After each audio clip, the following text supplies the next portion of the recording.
दामाद सुपुत्र और बेटा कुपुत्र, सास बहू के झगड़े तो हर घर में होते हैं। हम सभी जानते हैं कि बहुत कम ऐसे घर होते हैं जहां सास और बहू सामंजस्य बनाकर रहते हो। बहू सास को नापसंद हो ये तो लाजमी है, पर अगर बहू के साथ साथ बेटा भी नापसंद लगने लगे और पुत्र की जगह उसे कुपुत्र की उपाधि दे दी जाए तो सोचिए आप किसे गलत कहेंगे।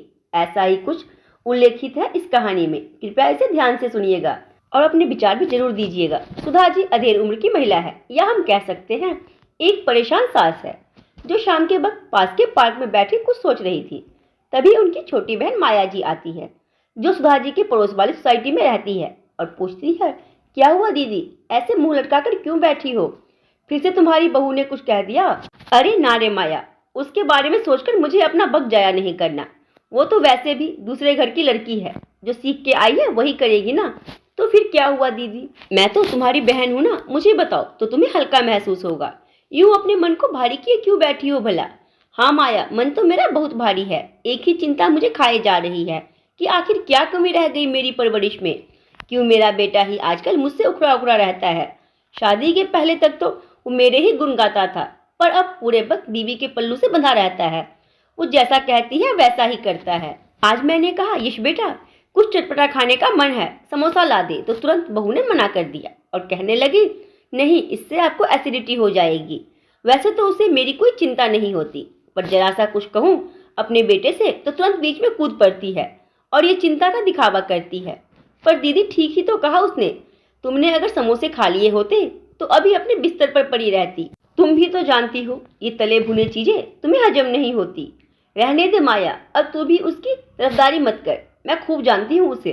उसने मेरे बेटे को अपने वश में कर रखा है। वो जितना बोलती है उतना ही सुनता है बस। मेरा तो आधिपत्य ही खत्म हो चुका है इस घर से। मैं अब एक सूखे पौधे की तरह हूँ, जिसे सजावट के लिए घर में रखा जाता है। ओह दीदी छोड़ो ना, ये क्या बात लेकर बैठ गई तुम भी? जितना सोचोगी उतना ही बुरा लगेगा तुम्हें। और बताओ भूमि, जो कि सुधा जी की बेटी है, कैसी है? उससे बात हुई इधर? बहुत दिन हो गए वो आई नहीं। ससुराल में सब ठीक तो है ना? हाँ माया, भूमि बिल्कुल ठीक है। वो तो ससुराल में राज करती है। एक दिन अगर वो घर में ना रहे तो सभी परेशान हो जाते हैं और सारा घर सिर पर उठा लेते हैं। सब उससे बहुत प्यार करते हैं। और भूमि के पति मतलब कि हमारे दामाद जी, वो कैसे हैं? माया क्या बताऊं तुझे, दामाद जी तो हीरा है, हीरा।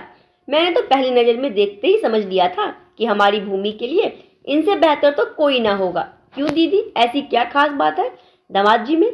अरे बहन क्या बताऊं तुझे, भूमि के घर में उसे कोई रोक टोक नहीं है। सास भी बहुत खुले विचारों वाली है। भूमि जो चाहे कर सकती है, पहन सकती है, वो भूमि को कुछ नहीं कहती। अरे वाह दीदी क्या बात है, बहुत नसीबों वाली है अपनी भूमि। हाँ माया, नसीबों वाली तो है भूमि। दामाद जी उसकी हर एक बात मानते हैं। उसने तो जैसे जादू ही कर रखा है दामाद जी पर। मजाल है मेरी बेटी की कोई बात काट दे और ना माने। कई बार तो सुबह की चाय बनाकर भी पिलाते हैं भूमि को। घर के छोटे बड़े सभी काम में भूमि की मदद करते हैं। पहले तो भूमि को कुछ भी पकाना नहीं आता था, पर सबने उसका साथ दिया और वो बहुत कुछ सीख गई आज। शुक्र है उसकी सास उसे ताने तो नहीं मारती। अब घर पर सिर्फ भूमि का राज चलता है। उसने तो जाते ही सासू माँ की छुट्टी कर दी और दामाद जी भी हमेशा भूमि की तरफदारी करते हैं। बहुत खुश नसीब हूँ मैं, जो इतने अच्छे दामाद मिले हैं मुझे। मेरी भी सारी बातें मानते हैं बिना कोई सवाल जवाब किए। काश मेरा बेटा भी ऐसा होता। दीदी बुरा मत मानना, पर जरा तुम भी तो अपने विचारों को खोलो। तुम भी खुले विचारों वाली सास बनो। ना करो कोई रोक टोक, ना करो कोई भेदभाव।